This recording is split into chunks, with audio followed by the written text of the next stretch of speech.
अभी हम 5 वर्ष बाद भरतपुर आए हैं, जिनके घर रुके हैं और जो लोग भी हमसे मिलते हैं वो सब कह रहे महाराज जी आप बदले बदले लग रहे हो, आप कम बोल रहे हो, आप रिजर्व हो गए हो, अब आप ज्यादा ऊधम नहीं मचाते, अब आप शांत रहते हो, आप कम बोलते हो। भाई ये बदलाव मुझ में ही नहीं आएंगे, आप भी कथा सुनते रहो, आप भी ऐसे ही होते चले जाओगे। कथा जीवन को बदलती है तो मैंने अपने ऊपर ही देख लिया। आप सम होते चले जाओगे, सम, फिर कोई ज्यादा अभिलाषाएं इच्छाएं प्रकट होंगी ही नहीं हृदय में। और सत्य बता रहे हैं, सम होने में जो जीवन जीने का सुख है ना, आपकी कोई ख्वाहिश नहीं, कोई अभिलाषा नहीं, कोई इच्छा नहीं, उसके बाद आप जीवन जियो।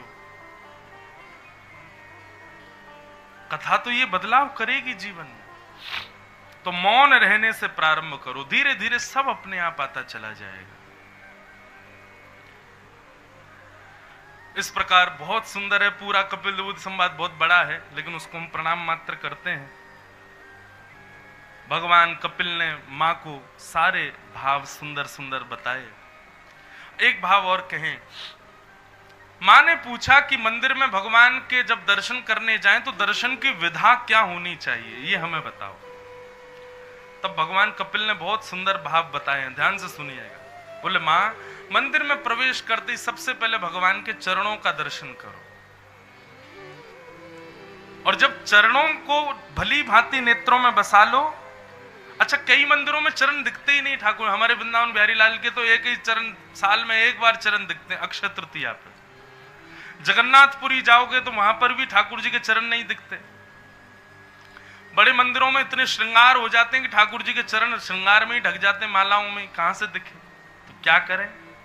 तो बंधु, चरणों के प्रति नेत्र विराजमान करके, नेत्रों से चरणों की ओर देख के वहां भाव रखो कि ठाकुर जी के चरण हैं।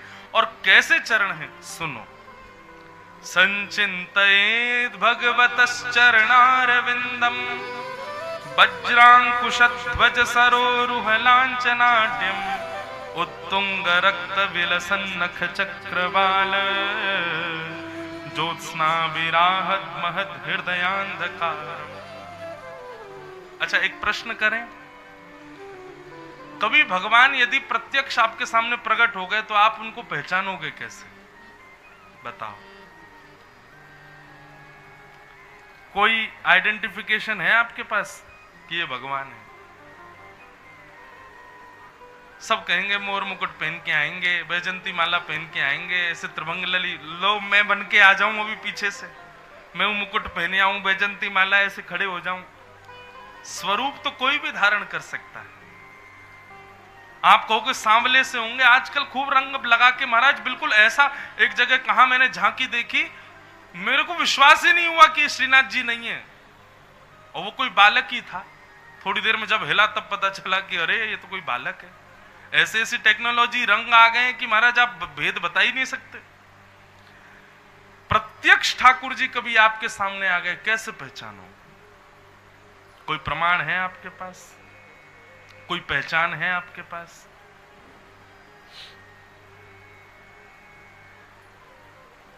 अगर रूप स्वरूप को आप ध्यान में रख रहे हो तो ठाकुर जी छद्म वेश में आएंगे, आप पहचान ही नहीं पाओगे, वेश बदल के आएंगे, कैसे पहचानो?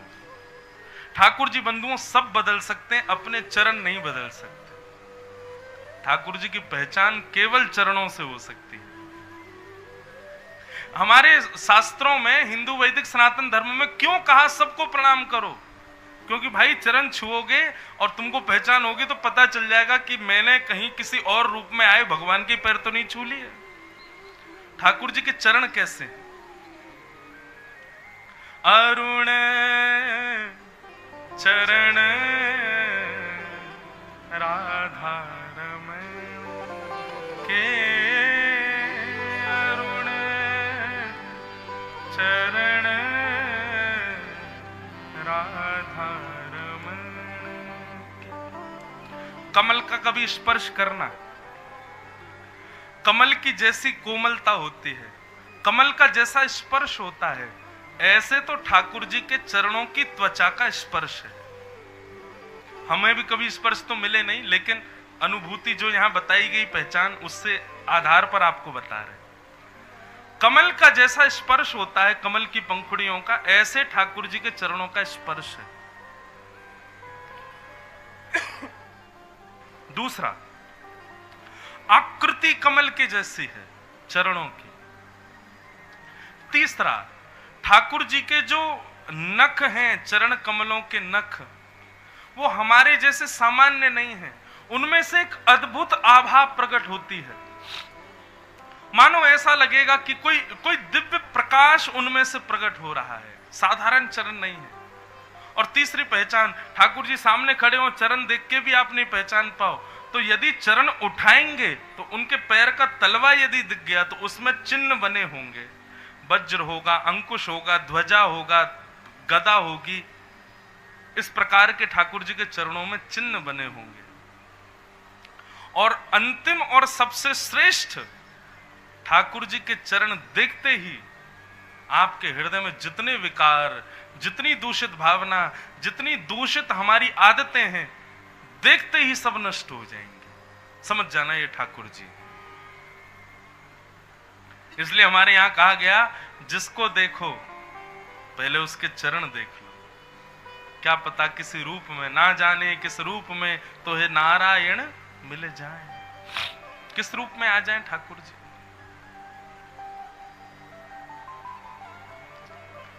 तो मैया सबसे पहले मेरे चरणों का दर्शन, उसके बाद धीरे धीरे ठाकुर जी के घुटने, फिर कटिभाग, फिर वक्ष, फिर ग्रीवा, फिर मुख, अंत में मुख का दर्शन करना चाहिए। आज हमारी कई बात मान के बिहारी जी जाइए और जाति ऐसे ही दर्शन करना, पहले चरणों को ही देखना। कितने भी सुंदर बने खड़े हों, ठाकुर जी सुंदर श्रृंगार करते इसलिए ताकि भक्त आके पहले मेरे मुंह पे ही अटक जाए। आप भी आज चतुर बन के जाओ, सबसे पहले चरण ही देखना, उसके बाद फिर घुटने देखना, फिर कमर देखना, फिर वक्ष देखना, फिर ग्रीवा, फिर मुख देखना। आप कहेंगे इससे क्या होगा? आप जब मंदिर से बाहर आओगे, जब जब नेत्र बंद करोगे, तब तब वो स्वरूप आपको दिखेगा।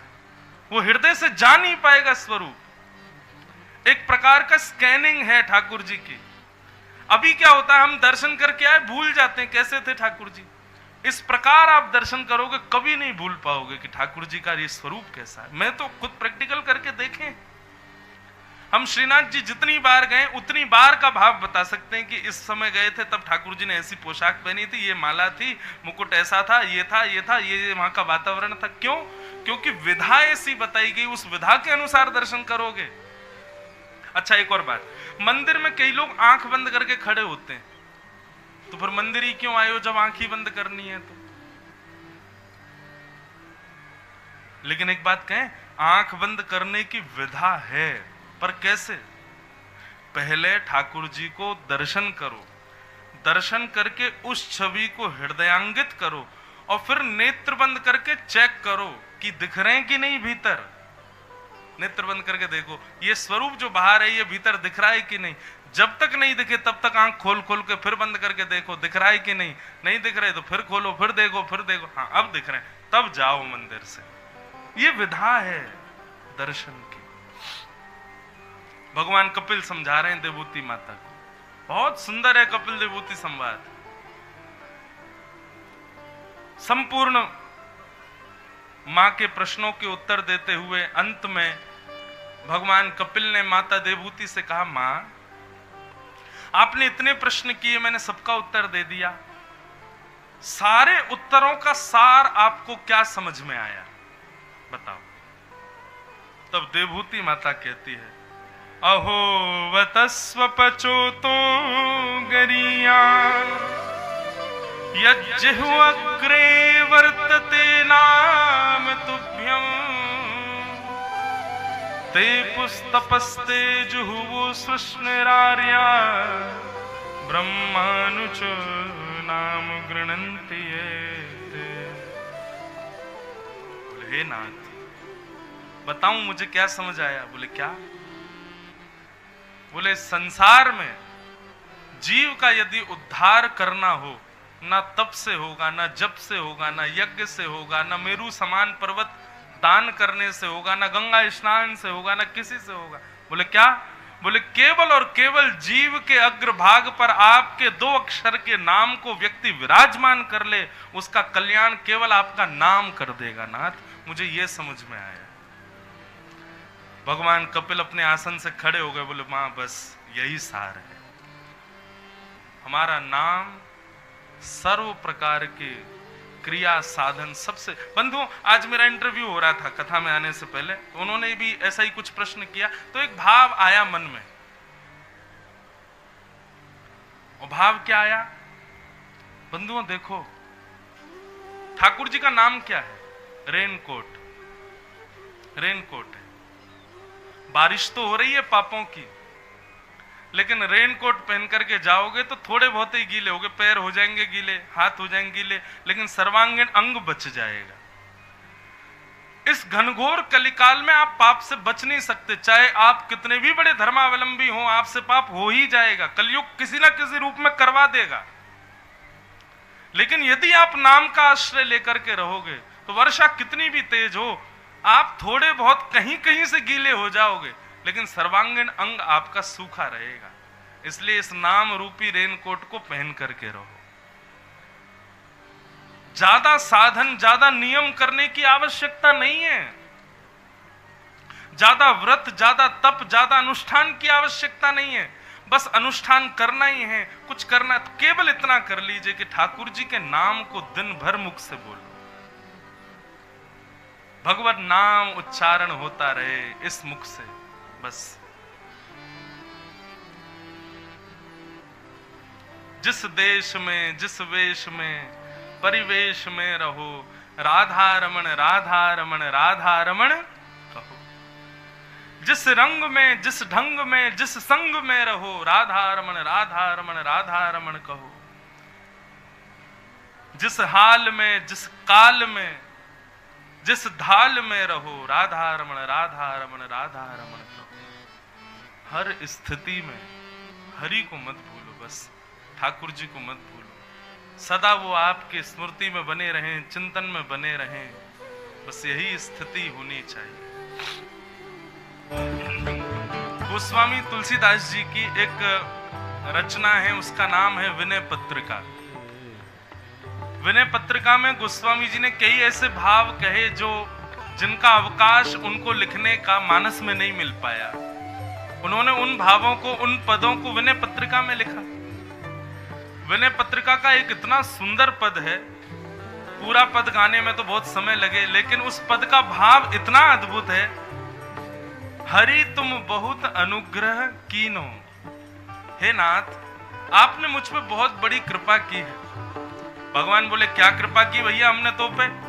तो गोस्वामी जी कह रहे हैं, देखो इसको कहते हैं चतुर भक्त का लक्षण। ये लक्षण आपको पता होना चाहिए, इसलिए मैं बता रहा हूं।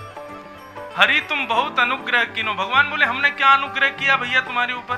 तो गोस्वामी जी लिखते हैं, साधन धाम विबुध दुर्लभ तन मोहि कृपा कर दीनो। हे नाथ, इस संसार से बचने का एक ही साधन है और वो है मानव तन, क्योंकि इसी से साधन होते हैं, इसी से भजन होता है, और आपने कृपा करके मुझको मानव बनाया। ये आपकी बड़ी कृपा है ठाकुर जी। भगवान बोले अच्छा, बहुत बढ़िया बात, और क्या कहना चाहते हो? बोले कोटियों मुख कही जात ना प्रभु के एक एक उपकार। मैं एक नहीं हजारों करोड़ों मुख से भी आपके उपकार बताऊं ना ठाकुर जी तो भी कम पड़ जाएंगे, आपने इतना उपकार किया। देखो भक्त को कभी कभी ये ज्यादा भाव में नहीं रहना चाहिए, कभी कभी चतुर भी बनना चाहिए अपने कल्याण के लिए। इसलिए गोस्वामी जी के इस भाव को बहुत ध्यान से सुनना। गोस्वामी जी ने पहले तो भगवान की बड़ी प्रशंसा की, बोले आप तो बड़े कृपालु हो ठाकुर जी, मैं तो करोड़ों मुख से भी आपकी प्रशंसा नहीं कर सकता, आपने इतनी कृपा मुझ पे की। लेकिन तदपि नाथ कछु और मांगे हूं। हे नाथ, इतनी कृपा आपने मुझ पे करी, परंतु मैं अपने स्वभाव से बाज कैसे आऊं? मेरी थोड़ी और मांगने की इच्छा है। दीजिए परम उदार, आप कृपा करके मुझे और एक वस्तु दीजिए। भगवान बोले हाँ हाँ मांगो, क्या चाहिए? गोस्वामी जी बोले पहले थोड़ा भाव समझिए। विषय वारी मन मीन भिन्न नहीं होत कबहु पल एक। बहुत ध्यान से सुनिएगा। गोस्वामी जी कह रहे हैं विषय रूपी जल में, संसार के जितनी भी विषय हैं माया के, इस विषय रूपी जल में मेरी मन रूपी मछली घूम रही है ठाकुर जी। कभी समोसा के पीछे भागती है, कभी जलेबी के पीछे भागती है, कभी कचौड़ी। ये तो मैं बड़े अच्छे नाम बता रहा हूं, मन तो बहुत बुरी बुरी जगह भागता है। तो ठाकुर जी मन रूपी मछली विषय रूपी नदी में घूम रही है। भगवान बोले अच्छा, ताते सहो विपत्ति अति दारुण जनमत जानी अनेक। और इस मन रूपी मछली के विषय में घूमने की वजह से मैं बड़ा दुखी हूं, पाप कर रहा हूं ठाकुर जी। भगवान बोले बात तो तुम्हारी सही है, हमसे क्या चाहते हो? गोस्वामी जी कहते हैं कृपा डोरी वंशी पद अंकुश परम प्रेम मृदु चारो। हे नाथ, जिस प्रकार एक मछली पकड़ने वाला व्यक्ति वो बंशी सी लेके जाता है, उसमें धागा लगा होता है, धागे में कांटा लगा होता है, और जाकर के कांटा फेंक देता है नदी में, और एक टक बैठा रहता है, उस धागे को एक टक एक अपलक नेत्र से देखता रहता है। जैसे ही वो धागा थोड़ा सा हिलता है, तुरंत वो पीछे खींच करके मछली को बाहर निकाल लेता है। भगवान बोले हाँ बात तो ठीक है। तो बोले ठाकुर जी हम चाहते हैं आप अपनी कृपा रूपी वंशी लेकर के जाओ और हमारे विषय रूपी नदी में अपनी कृपा रूपी वंशी के धागे को फेंको, और आप एक टक बैठे रहना। हमारा मन विषयों में भटकता भटकता भटकता भटकता जब आपके धागे से आके टकराए, आप तुरंत खींच करके उसको बाहर निकाल लेना। ठाकुर जी बोले कितने चतुर हो गोस्वामी जी आप हैं। मन विषयों में फंसा तुम्हारा, विषयों में घूम रहा तुम्हारा, और धागा लेके हम जाएं और हम ही बैठे रहें कि कब ये आवे और कब हम निकालें। मत तुम नहीं निकलोगे, हम निकाले तुमको। बोले यही तो चाहिए ठाकुर जी आपसे। समझ में आई बात? गोस्वामी जी की बात है भैया। अच्छा, इसका भी तर्क देते हैं गोस्वामी जी, आप क्यों निकालोगे मेरे मन को? मन मेरा, विषय मेरे, फंसा मैं हूं, आप क्यों निकालोगे? भगवान ने कहा मैं क्यों निकालूं? तो फिर गोस्वामी जी कहते हैं तुलसीदास यही जीव मोह रजू, जेही बांध्यो सोई छोरे। ठाकुर जी बताओ विषयों को किसने बनाया? भगवान बोले हमने बनाया। मेरा मन किसने बनाया? बोले मैंने बनाया। विषय भी आपने बनाए, मन भी मैंने आपने बनाया, और इन विषयों में मन डाला भी आपने। तब जब सब किया ही आपने, तो फिर हम क्यों प्रयास करें? हम तो घूमते रहेंगे, कभी आके अगर आपके चरणों से टकरा जाए तो हमको निकाल लेना यहां से। ठाकुर जी मुस्कुराने लगे, वाह भैया चतुर गोस्वामी जी, सब किया धरा आपका, बचा में हम आपको। बोले यही तो चाहते हैं ठाकुर जी आपसे, यही कृपा हम पर कीजिए। मैं हूं पतित स्वामी, तुम हो पतित पावन। मैं हूं पतित स्वामी, मैं पापियों का शस्त्र हूं। मैं हूं पतित स्वामी, तुम हो पतित पावन। मैं हूं पतित स्वामी, तुम हो पतित पावन। करना कृपा दयालु, करना कृपा दयालु, करना कृपा दयालु,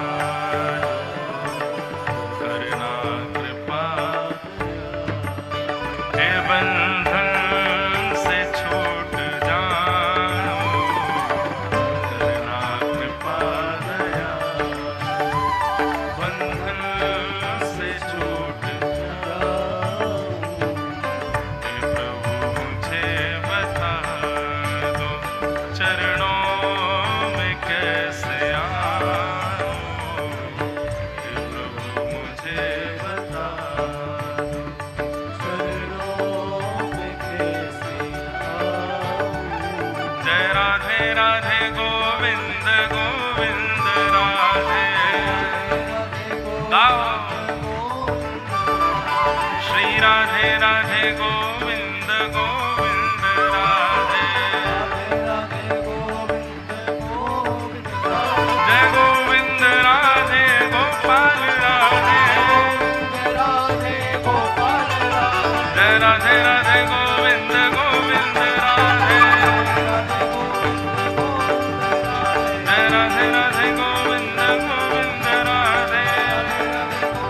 जय जय श्री राम, जय जय श्री राम, जय जय श्री राम।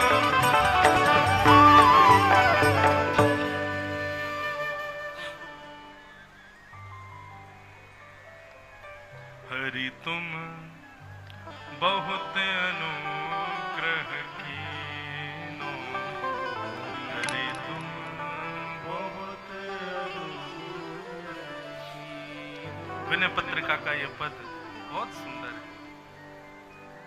अपनी जिम्मेवारी ठाकुर जी पर छोड़ो, ज्यादा अपनी चक्कर में पड़े रहोगे, हम ही अपना कल्याण करेंगे, कभी नहीं हो पाएगा।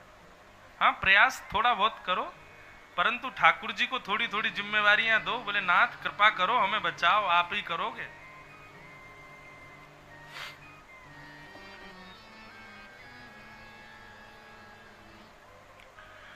इस प्रकार कपिल विभूति संवाद सुनाया गया।